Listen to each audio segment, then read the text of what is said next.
Recording. Okay, let's start today's topic, that is investment linked tax incentive for specified business, that is section 35 AD. List of specified business. Although there are a plethora of tax incentive available in the Income Tax Act that do not fulfill the intended purpose of creating manufacturing, since these incentives are linked to the profits and consequently have the effect of diverting profits from taxable sector to tax-free sector, with the specific objective of creating rural infrastructure and environment-friendly alternative means for transportation of bulk goods. Investment-linked tax incentives have been introduced for specified businesses. तो इस paragraph में तो वही है कि मतलब कई जो अगर सबके लिए प्रोवाइड कर देते हैं कि हम ये कर सकते थे ये वाले बिजनेस, तो वो अपना टैक्सेबल जैसे जो प्रॉफिट होता है तो उनको वो ट्रांसफर कर लेते हैं टैक्स फ्री के अंदर। तो इसको मतलब कमी को बचाने के लिए, लेकिन उन्हें गवर्नमेंट को इंसेंटिव भी देना था, क्योंकि रूरल डेवलपमेंट या फिर मतलब उनकी तरफ जो भी कोई अगर मान लो कोई बिजनेस प्रमोट कर रहा है ताकि उनकी रूरल की डेवलपमेंट होगी, उनकी होगी, तो इंडिया की मतलब कंट्री की डेवलपमेंट होगी, इंडियन अपनी हमारी। तो इसलिए गवर्नमेंट को तो देनी थी, तो उसने कंडीशन गवर्नमेंट ने फिर कंडीशंस लगा के किन किन को मिलेगी। वो किन किन को मिलेगी? Cold chain facilities, warehousing facilities for storing agriculture produce, laying and operating a cross country natural gas और क्रूड और पेट्रोलियम पाइपलाइन। अगर हम मान लो जैसे वो एक कंट्री से दूसरी कंट्री के बीच हम कोई मतलब पाइपलाइन एस्टेब्लिश कर लेते हैं, मतलब कोई या फिर कोई पेट्रोलियम का मान लो जैसे अगर कोई हमारी बांग्लादेश की जैसे नेबरिंग कंट्री है, हम उसके साथ अगर मान लो अगर कोई ऐसी पाइपलाइन नेटवर्क हम बिछा रहे हैं, मतलब कोई सेटअप हो रहा है, तो वहाँ पे जो होगा तो वो अलाउड हो जाएगा, उसका इंसेंटिव ऐसा बिल्डिंग। ये ध्यान रखना, ये वाला एक एक ये वाला चलो मैं साथ साथ बताता भी जाऊंगा। Operating of a hotel of 2 star और अबव कैटेगरी, ये देखना होटल और 2 स्टार और above category anywhere in India. ठीक है, होटल और operating operating a hotel of 2 star और अबव। ठीक है, ये ध्यान रखना, होटल है यहाँ पे। Building and operating a hotel, building and operating a hospital anywhere with at least 100 beds, at least कम से कम 100 बेड्स होने चाहिए पेशेंट के लिए। क्योंकि अगर 100 बेड से कम कर दी तो मतलब ऐसे दिखेगा कि वो प्राइवेट अपना कोई मतलब थोड़ा वो खोल रहा है, मतलब वो प्राइवेट क्लिनिक, तो हमें उनको एग्जाम्पशन वगैरह नहीं देनी है, हमें मतलब देनी थोड़ा जो लास्ट सेटअप करे थोड़ा बहुत उनका। डेवलपिंग अ बिल्डिंग अ housing project under notified scheme. अब हाउसिंग प्रोजेक्ट अगर कोई नोटिफाइड स्कीम के अंदर कर रहे हैं या फिर सीधी सी बात है फ्रेम बाय सेंट्रल गवर्नमेंट और state government. Developing a notified scheme housing frame by central, वही affordable housing frame. Production of fertiliser in India. हाँ ठीक है, प्रोडक्शन ऑफ एक याद रखना, फर्टिलाइजर है production. Setting up and operating an inland container depot और an a container freight station fortified and approved by custom act. मतलब जैसे हम अपने जैसे हम कोई बाहर से गुड्स मंगवाते हैं तो मुझे अपने एक बार स्टोर अपने यहाँ पे रखना पड़ता है, तो मतलब उसके मान लो तो उन पर्पस के लिए मान लो जैसे हम उस पर हम आगे सेल करेंगे तो क्या पता हमें वहाँ से प्रॉफिट हो जाए, मतलब कुछ ले रहे हो वहाँ से। मतलब जैसे हम कोई बाहर से अगर हम कोई प्रॉफिट मंगवाते हैं ट्रांसफर के लिए जैसे, या हम कोई एक इनलैंड एक जगह से दूसरी जगह हम ट्रांसफर करें प्रॉफिट, मतलब उसके लिए कहते हैं। मान लो जैसे कोई वो मतलब वाटरवेज के थ्रू ट्रांसफर करे, मान लो एक जगह तो हमें गुड्स तो स्टोर करने पड़ेंगे, मान लो उससे जो भी हमें हमारा मतलब टैक्सेबल प्रॉफिट होगा, मतलब जो प्रॉफिट हो रहा हो तो वो एग्जाम्प्ट हो जाएगा उस केस में। क्योंकि वो आगे फर्दर टैक्सेबल हो सकता है, वो अगर हम बाहर से मंगवाएंगे तो भी वो एग्जाम्प्ट कर देंगे, क्योंकि हमने मतलब हाँ मतलब वही है मैं बाहर से मतलब ताकि मतलब कोई टैक्स ट्रीटीज वगैरह होती है मतलब जैसे, तो उनको प्रमोट करने के लिए। बी कीपिंग और production of honey bees and beeswax, ये तो सिंपल सा है। Setting up and operating warehouse, एक ये वाला ध्यान रखना, ये तो थोड़ा ये वाला भी। Setting up and operating a warehouse facility of storage of sugar, किसकी है? स्टोरेज ऑफ शुगर है, बस ये ध्यान रखना। वेयर हाउसिंग तो ठीक है, warehousing facility of storage of sugar, मतलब हमने स्टोरेज के शुगर के मतलब वो ऑपरेटिंग वही कर रहे हैं, सेटअप कर रहे हैं या ऑपरेट कर रहे हैं, मतलब उसकी शुगर को मतलब मतलब जैसे वेयर हाउस करने के लिए जैसे गोदाम वगैरह उनके रखने के लिए। Laying and operating slurry pipeline in the iron और, जैसे आयरन और की मतलब खुदाने वगैरह होती है ना, जैसे खुदान होगी तो उसके अंदर जैसे हम कोई पाइपलाइन स्लरी पाइपलाइंस होती है जिसके थ्रू मतलब कोई जैसे ट्रांसफर होता रहता है मिनरल जैसे वहां से, तो उसकी होगी वो। अब फैब्रिकेशन हो गया, setting and operating in board prescribed guideline, developing and maintaining operating और developing maintenance new structure facilities. ठीक है, तो अरे मैं ये वाले मार्क मत करना, मतलब ये थोड़े वो नहीं है। चलो ये वाला कर सकते हैं थोड़ा, क्योंकि ये वाला तो ये पांच अपने याद कर, ये वाला मतलब होने चाहिए तुम्हारे 1 2 3 4 5 और 6 6 6 अपने ये अच्छे तरीके से करके चलना। और ये हनी बीज का भी दे देते हैं हम, बीज कीपिंग और प्रोडक्शन। ये इतना याद करके चलना बस अपना, ये 5-6 तुम्हारे ये होने चाहिए, बाकी तुम्हें ना करो ना करो, क्योंकि बाकी देखो हाउसिंग प्रोजेक्ट बाय नोटिफाइड होने चाहिए, वो भी सिंपल सा हो जाएगा यहाँ से। तो यहाँ पे क्या, ये भी नोटिफाइड हो गए। अगर नोटिफाइड तुम्हें मान लो दिख ही रहा है कि वर्ड ऐसे दिख रहा है नोटिफाइड बाय सेंट्रल गवर्नमेंट, तो वो सीधी सी बात है। वो स्लरी पाइपलाइन, मतलब तुम्हें इतना ऐसे अपने लॉजिकली तुम 5 याद कर लोगे ना, बाकी तुम्हें लॉजिकली अपने आप रिलेट होने लग जाएंगे, बस ये ध्यान रख के चलना अपना। अब क्या, deduction for capital expenditure 100% allowed for capital expenditure incurred during the previous year and wholly and exclusively for the above business would be allowed as reduction income from the business income to the set opting for reduction under section 3580। अगर हम कोई capital expenditure करेंगे तो अगर ये ऊपर वाले business के लिए तो हमें 100% अलाउड हो जाएगा उस करंट ईयर के अंदर। अब सीधी सी बात ये है।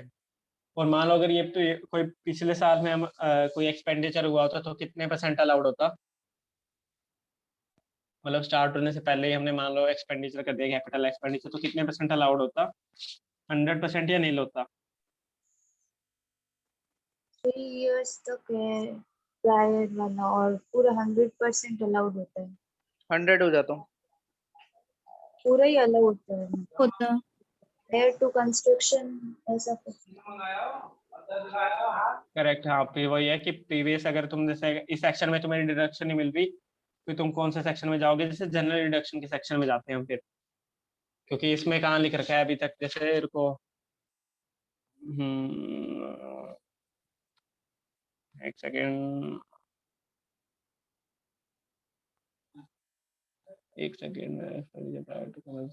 चलो एक बार आगे बढ़ते हैं, फिर बताता हूँ तुम्हें इसका थोड़ा आंसर, क्या तो कुछ और क्लैरिफाई हो गया। However, expenditure incurred on acquisition of land, goodwill or on financial instruments, मतलब फाइनेंशियल इंस्ट्रूमेंट, डेट इंस्ट्रूमेंट्स वगैरह वो होते हैं, जैसे इक्विटी इंस्ट्रूमेंट होंगे, अगर हमने इक्विटी परचेज कर ली तो उसमें वुड नॉट बी एलिजिबल। ये ध्यान रखना, क्या would not be eligible. Acquisition, ये देखो यहाँ से ऐसे पॉइंट्स आते हैं पेपर में, वो लिख देंगे expenditure incurred on land equity, ये वाले लिख देंगे तुम्हें, फिर पूछेंगे कितनी डिडक्शन मिलेगी, या तो एमसीक्यूज में दे देंगे, या तुम्हें अगर पीजीबीपी का आता है तो पीजीबीपी के क्वेश्चन में तो तुम्हें मेरे ख्याल से नॉर्म ये वाला ऐसा पॉइंट मेरे ख्याल से ना दे, क्योंकि लेकिन एमसीक्यूज में दे सकते हैं वो कि एक्विजिशन की तुमने लैंड गुडविल की, और तुमने मतलब कोई भी दे देंगे, गुडविल की देंगे, लैंड की भी मतलब मेरे ख्याल से कम, या फाइनेंशियल इंस्ट्रूमेंट की दे देंगे, क्योंकि मोस्टली लैंड का पता होता है कि उसमें कोई डिडक्शन नहीं मिलती उसकी, लैंड की। तो अपने फाइनेंशियल इंस्ट्रूमेंट, तो ये वाला पॉइंट थोड़ा लिख के चलना है, ये वाला, जैसे will not be eligible for deduction further any expenditure 10,000 in a day for, वही है कि मान लो अगर 10,000 से हमने कैश में पेमेंट कर दी एक दिन में एक बंदे के अगेंस्ट में, हमने एक बिल के अगेंस्ट में, तो उसके अगेंस्ट में no deduction will be allowed, वही सेक्शन 48 इसको डिसअलाउ कर देगा, वही आ जाएगा मतलब। लेकिन आगे जो फर्दर अगर बैंक ट्रांसफर हम बैंक वाले हम यूज करें तो वो अलाउड हो जाएंगे, ये बात करें। Expenditure prior to commencement of further the expenditure incurred wholly और एक्सक्लूसिवली, क्या wholly or exclusively for the purpose of specified business prior to commencement of this operation would be allowed as a deduction during the previous year in which the assessee commences operation of specified business. Amount incurred to prior to commencement should be capitalized. एक second रुकना एक बार। Further the for the purpose of specified prior to commencement of operation would be allowed. The amount incurred prior to commencement should be capitalized in the books of account of the assessee on the date of commencement of its operation. तुम तो क्या कह रहे थे? तुम तो prior 3 years का कह रहे थे, कहाँ है प्रायर 3 इयर्स वाला? खुद ही बताओ चलो। क्या? तुम प्रायर 3 इयर्स वाला कह नहीं रहे थे? हाँ मैं कह रही थी तो कहाँ प्रायर है टू इस सेक्शन? कमेंस, मतलब कंस्ट्रक्शन, सॉरी हाँ वही हुआ, ये कमेंसमेंट ऑफ ऑपरेशन। हाँ बात हुई है। तो यहाँ पे 3 इयर्स की कंडीशन कहाँ है? 3 इयर्स कंडीशन वो स्टार्टिंग वो साइंटिफिक रिसर्च का था, 3 इयर्स अलाउड, हाँ तो वो ये अलग है। और ये साइंटिफिक, हाँ कमेंसमेंट तो सारे अलाउ है, तो क्या? कमेंसमेंट कंस्ट्रक्ट मतलब डिडक्शन अलाउड है ना। किसके? मैं तो तुमसे एक बार पूछ रहा हूँ फिर मैं बताता हूँ। हाँ पहले तुम बताओ अपना, तुम्हारे अकॉर्डिंग क्या होना चाहिए, फिर मैं बताता हूँ उसका।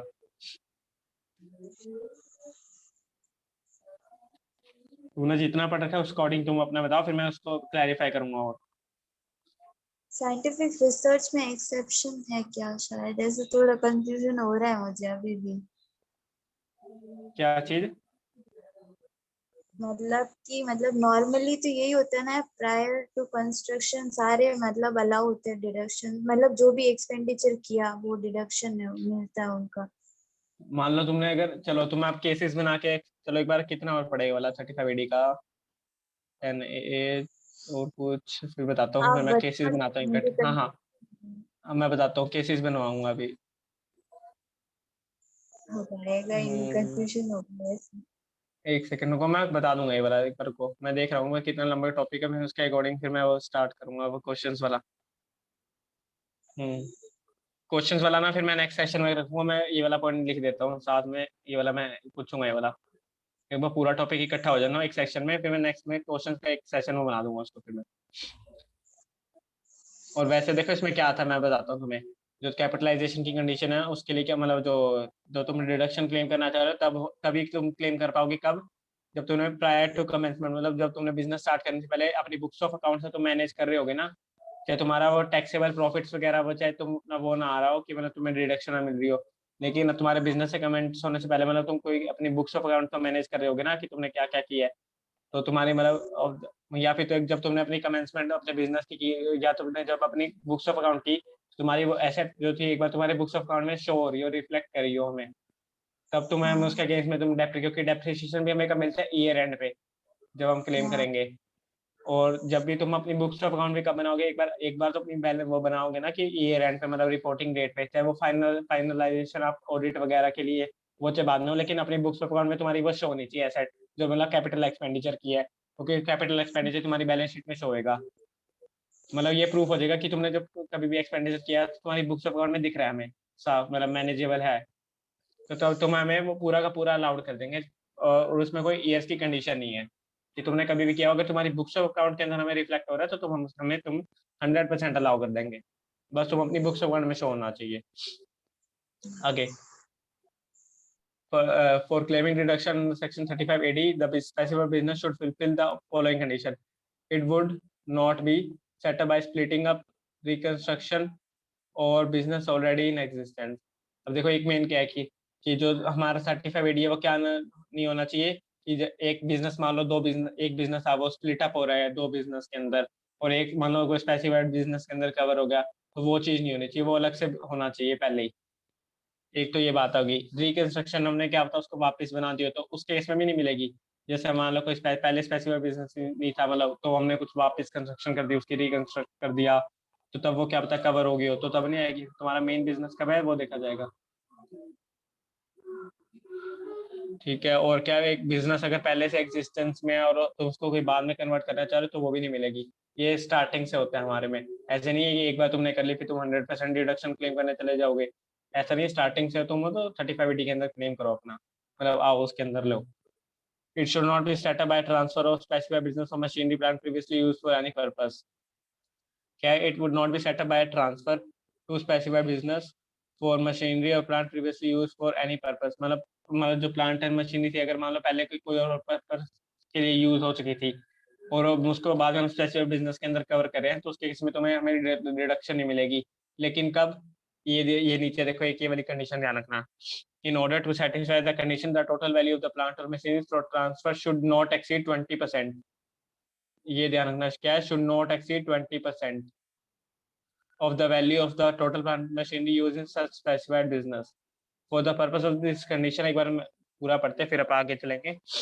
For this purpose of this condition machinery or equipment, machinery or plant would not be regarded as previously used, हम उसे previously used नहीं मानेंगे if it had been used outside India by any person other than assessee provided by the following conditions. Such plant or machinery was not at any time prior to date of its installation, क्या prior to date of installation used in India, मतलब India के अंदर अभी तक use में नहीं आई, और the plant और machinery was imported into India from foreign country, एक ये कंडीशन होगी, फॉरेन कंट्री से हमने जैसे इंपोर्ट कर रखी हो, ये मतलब तब वो वाला केस होगा। No deduction on account of depreciation in respect of such plant machinery, एक second, the no deduction on account of depreciation in respect of such plant और मशीनरी, क्या हमें डिडक्शन नहीं मिलेगी, no has been allowed to any person at any time prior to date of installation by assessee, कि हमें installation से पहले वाले एक्सपेंडिचर अलाउ नहीं होंगे, मतलब इंस्टॉलेशन करने के बाद हमें जो एक्सपेंडिचर होंगे वो अलाउड हो जाएंगे इस केस में। एक सेकंड में पानी पी लूं थोड़ा सा।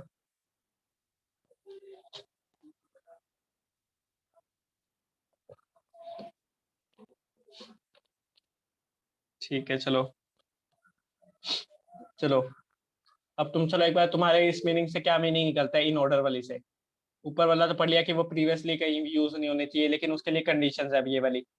तुम बताओ सबसे पहले ये इसका तुम्हारे मीनिंग के अकॉर्डिंग क्या निकलता है, इंटरप्रेट करो तुम इसको, इस लाइन को यहाँ से करो। चलो इस लाइन को, इन ऑर्डर से लेके स्पेसिफाइड बिजनेस तक।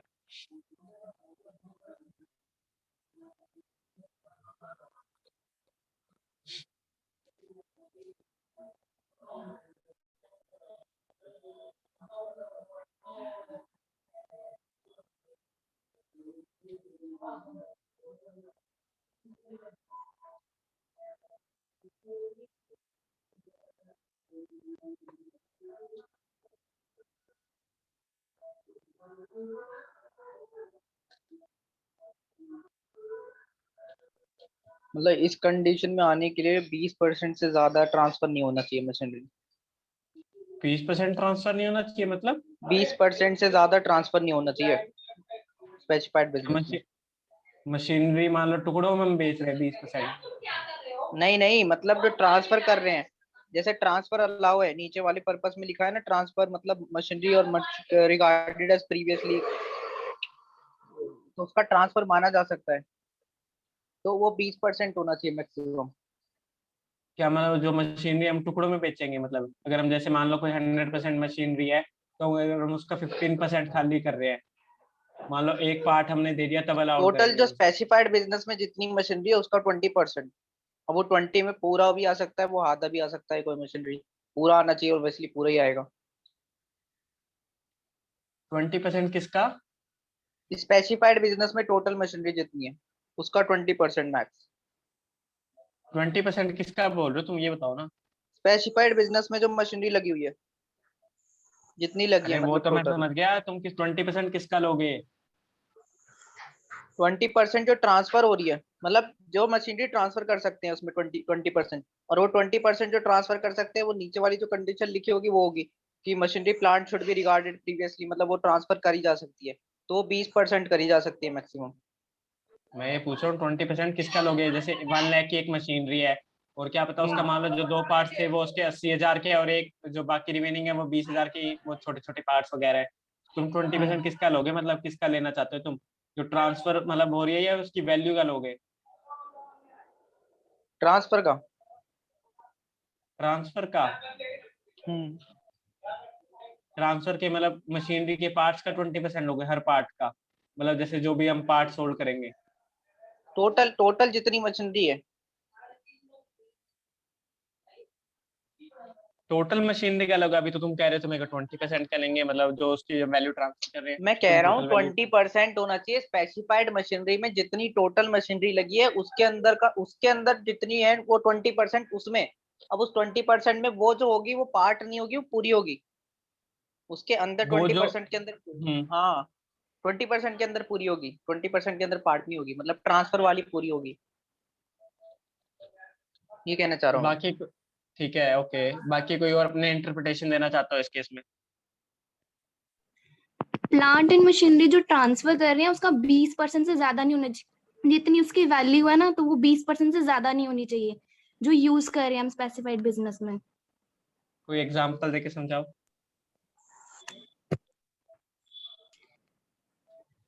जैसे अब हमने कॉस्ट मुझे जो भी उसकी ऐसा ही वैल्यू है 1 लाख की है सपोज, तो उसकी जो ठीक है 20% वैल्यू है वो जो ज्यादा नहीं होनी चाहिए। सपोज जैसे 1 लाख की थी तो 20% उसकी मतलब 20,000 से ज्यादा नहीं होनी चाहिए जो हम स्पेसिफाइड बिजनेस में यूज कर रहे हैं। स्पेसिफाइड बिजनेस में यूज कर रहे हैं, मान लो अगर 70,000 की हम यूज कर रहे हैं, हम्म। तो उस केस में तुम कितनी डिडक्शन लोगे? 20% से ज्यादा नहीं ना होनी चाहिए उसकी वैल्यू जो यूज करें। जैसे 70,000 थी तो उसके 14,000। क्या चीज? मतलब कि वही ट्रांसफर करने, जो हम ट्रांसफर कर रहे हैं स्पेसिफाइड बिजनेस में, तो उसकी वैल्यू जो है वो 20% से ज्यादा नहीं होनी चाहिए उस प्लांट एंड मशीनरी की। अगर हम जो ट्रांसफर कर रहे हैं उसकी वैल्यू ज्यादा नहीं होनी चाहिए। 20% से। हाँ हम्म। ठीक है। बाकी अपनी कोई और अरुणा और राधिका अपनी इंटरप्रिटेशन दो। मेरा अंशिका का जो सेम ओके। राधिका? भैया मेरे को भी यही लग रहा है, क्या? मतलब जो उसने बोला जो हम मशीन ट्रांसफर करेंगे उसकी 20% तक ही होना चाहिए, अगर ज्यादा होगा तो डिडक्शन ही क्लेम कर सकते हैं। करेक्ट, यही है जो तुम अब कह रहे थे ना, यही कि जो हम वैल्यू जो हम ट्रांसफर कर रहे हैं ना अपने स्पेसिफाइड बिजनेस के अंदर, जैसे तो उसकी अगर मान लो उसकी वैल्यू क्या है, 20% से ज्यादा का हम ट्रांसफर कर रहे हैं, अगर 20% तक का है तो वो अलाउड हो जाएगा। मतलब 20 तक का जितना भी अब हम 20% करेंगे वो अलाउड नहीं होगा उस केस में। ये बात है इसकी सीधी सी। मतलब 20% तक का है तो हम 100% क्लेम कर लेंगे, लेकिन जैसे ही 20% से एक्सीड करेगा उस केस में कोई भी डिडक्शन अलाउड नहीं होगी उस केस में। ये ध्यान रखना। ठीक टोटली है अलाउड चलो। नहीं होगी कि 20% तक अलाउ होगी? Totally allowed. टोटली मुझे नहीं होगी भैया ना? हम इसमें रिटन डाउन वैल्यू लेंगे ना, जैसे जब मशीन ट्रांसफर हो रही है जो उस बिजनेस में थी उसका मशीनरी पे तुम 20% कौन? लेंगे। मतलब जैसे हमने मशीन ट्रांसफर करी स्पेसिफाइड बिजनेस के अंदर, डिडक्शन मिल जाएगा ना। तो प्लांट एंड 20% मशीनरी की। किसका, मतलब हाँ 20% किसका लेंगे, रिटन डाउन वैल्यू का लेंगे, ओरिजिनल कॉस्ट का देखेंगे? एक तुम नीचे वाले कंडीशन तुमने और देखी है, नीचे भी तो कंडीशंस है।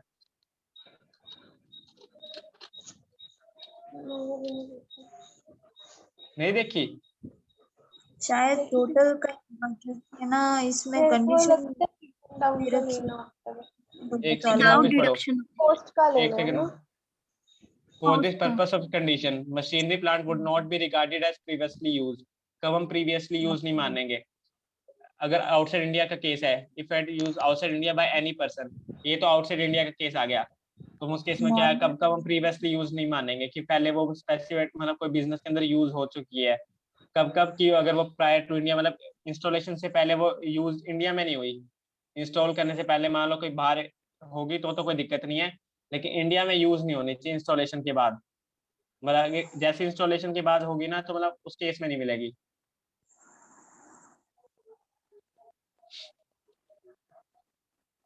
भैया फिर पहले हम चेक करेंगे ना 20%, फिर उसकी पूरी वैल्यू पे डिडक्शन मिलेगी ना हमें। करेक्ट। ठीक। और जो तुम कह रही थी ना उस केस में डिपेंड करता है कि तुम वो कैसे मतलब वो करे। वैसे नॉर्मली एक्चुअल कोस्ट या डब्ल्यूडीवी जो भी उस केस में मतलब केस टू केस वेरी कर सकता है वो तो। अब जैसे अगर मान लो बाहर यूटिलाइज किए तो उस केस में डेप्रिसिएशन, तो जैसे डीम डेप्रिसिएशन अगर कोई बिल्डिंग का है तो मतलब बिल्डिंग का तो नहीं, चलो इसमें प्लांट एंड मशीनरी की बात करें तो मतलब उसमें डिपेंड करेगा केस टू केस, तो क्या आ रहा है केस। अब तुम जैसे केस बताओगे उस अकॉर्डिंग हमें देखना पड़ेगा उस केस में क्या है। लेकिन अगर सोच के देखो, अगर वो मान लो अगर इंडिया में इंस्टॉलेशन उसका यूज नहीं होना चाहिए, मतलब वो फर्स्ट टाइम इंडिया में हो रही है, तो मोस्ट ऑफ द टाइम्स वो उस केस में हम क्या लेंगे, एक्चुअल कॉस्ट का लेंगे जो भी होगी मोस्ट ऑफ द टाइम। लेकिन बाकी केस टू केस वेरी कर सकते हैं, मतलब अगर कोई वो स्पेसिफिक केस आ गया तो उसमें केस में फिर हमें थोड़ा वो चेक करना पड़ेगा कि मतलब कब हो रही है, कब मतलब उसका क्या वैल्यूज आ रही है। बाकी अब तक कोई कोर्ट की रूलिंग्स वगैरह भी हो, क्योंकि पीजीपीपी चैप्टर के अंदर बहुत रूलिंग्स होती है, मतलब क्योंकि मोस्टली बिजनेसेस वगैरह का ही होता है कि उन्हें उनकी और टैक्स ऑडिट्स होगी, उनकी चेकिंग वगैरह होगी, तो मतलब वहाँ रूलिंग्स वगैरह होती है तो उन्हें हमें रेफर करना पड़ सकता है। जैसे हमने हायर परचेज में देखा था, मतलब रूलिंग वगैरह थी। ये तो छोटा सा पार्ट है, वो बाकी तो बहुत आगे लंबा चैप्टर है ना, तो वहाँ बहुत रूलिंग्स होती हैं। बाकी no deduction under section 10A। 10 section A मतलब उसका होता है जो चैरिटेबल इंस्टीट्यूशंस वगैरह होते हैं, मतलब उसके फाइनल लेवल पे ज्यादा आएगा। ये तुम्हारे मतलब अभी इतना रेलेवेंट नहीं है, बस सेक्शन 10A को कोई भी डिडक्शन अलाउ नहीं होगी, बस ये देख लेना, इतना लिख लेना। नो डिडक्शन में जैसे हेडिंग में बस no deduction under section 10A। मान लो कोई अगर कई चीज आ जाती है कि मिलेगी कि नहीं मिलेगी, तो बस वहां अपना ध्यान रखना कि नहीं मिलेगी। क्योंकि वरना वैसे आएगा नहीं, बस एक बार अपने नोट्स के अंदर लिख के चलना बस ये पॉइंट, क्योंकि सेक्शन 80 है तुम्हारे सिलेबस में नहीं है ना, वो मतलब आगे आएगा थोड़ा सा। In short, once the assessee has claimed the benefit of reduction under section 35 AD for particular year in respect of specified business, he cannot claim the benefit under direction chapter 6A under the heading C। कि मान लो जैसे अगर कोई specified business के against उसने कोई ऐसी payment कर दी तो उसे सेक्शन 35 के AD के अंदर 100% अलाउड होगी, तो उसके अंदर उसके बाद वो सेक्शन 80A के अंदर कोई भी डिडक्शन क्लेम नहीं कर पाएगा, या फिर जो भी चैप्टर 6A के अंदर जैसे हमने पढ़ी, मतलब अगर ये सेक्शन मतलब ये फाइनल जैसे अभी तक मैंने भी वैसे सेक्शन 80A पूरा अभी तक रेफर तो नहीं किया, तो मतलब उसके केस में डिडक्शन अलाउड नहीं होगी, मतलब एक बार अलाउड होगी 100%, उसके बाद आप किस चीज की डिडक्शन ले रहे हो, तो बस ये बात है। आगे, no deduction allowable under the act in respect of expenditure for which deduction allowed under this section. Assessee cannot claim deduction in respect of such expenditure incurred for specified business under any other provision in the current year or under this section for any other year if the deduction has been claimed or opted by him allowed to him under this section। एक second एक बार और refer करते हैं। No deduction allowable under the act in respect of expenditure for which deduction allowed under this section. Assessee cannot claim deduction in respect of such expenditure incurred for specified business under any other provision of Income Tax Act in the current year or under this section for any other year if deduction has been claimed or opted by him allowed to him under section 35 AD। मतलब एक बार वही होगी ना, मानो एक बार तुमने जैसे अगर कोई स्पेसिफाइड बिजनेस के अंदर कोई या फिर कोई अदर प्रोविजंस के अगेंस्ट तुमने डिडक्शन क्लेम कर ली, तो फिर तुम वापस 35 AD के अंदर आके ये नहीं कह सकते मेरे को ये स्पेसिफाइड बिजनेस है तो मैं एक और 100% वापस ले लूंगा, ये नहीं है। अगर तुमने कहीं और जाके 100% या कोई डिडक्शन क्लेम कर ली तो बस वहाँ ले ली, ऐसा नहीं है कि एक बार 100% ले ली एक जगह आके वापस एक बार और 100% ले ली। तो ये बात कहना चाह रहे सीधी सी कि मान लो जिस एक्सपेंडिचर के अगेंस्ट तुम डिडक्शन क्लेम कर चुके हो कोई अदर प्रोविजंस के अंदर, तो वो अब तुम्हें वापस से 100% ये क्या कि अलाउड नहीं हो क्योंकि स्पेसिफाइड बिजनेस है तो हमें 100% वापस अलाउ करो, ये वो बात कर रहा है। नेक्स्ट, अब क्या कर रहा है, सेट ऑफ और carry forward of loss from specified business.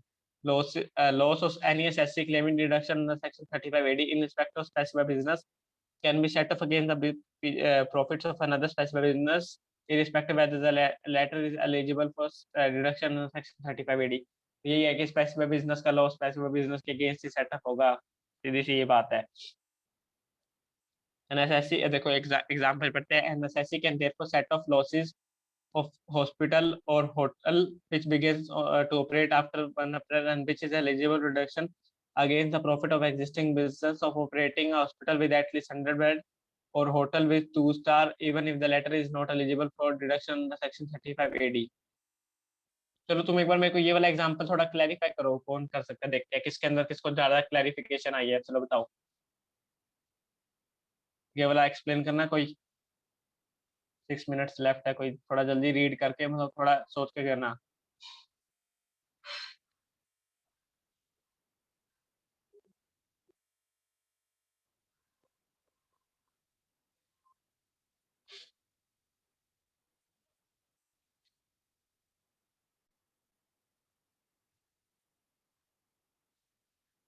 बताओ किसको समझ आया है।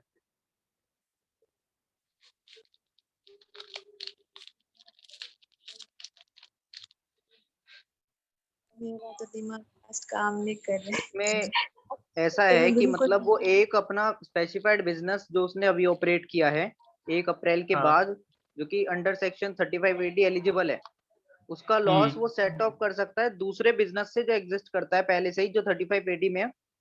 इवन अगर वो बिजनेस अब एलिजिबल नहीं हो, मतलब लेटर का मतलब बाद में अगर वो एलिजिबल ना भी रहा तब भी उसके प्रॉफिट से वो मतलब वो सेट ऑफ कर पाएगा। अच्छा ओके, बाकी किसी और की इंटरप्रिटेशन अपनी।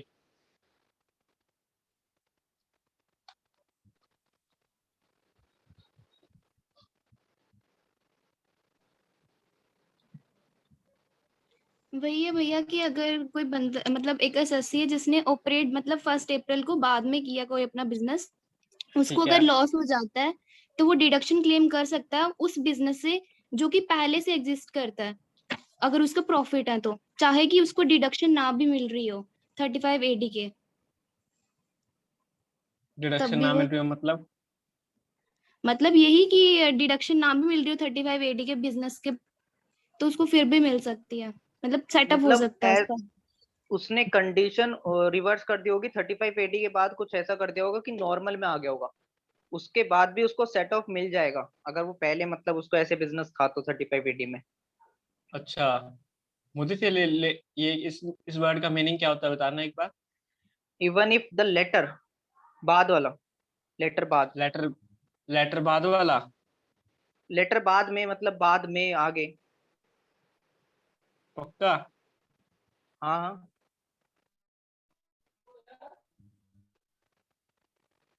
बाकी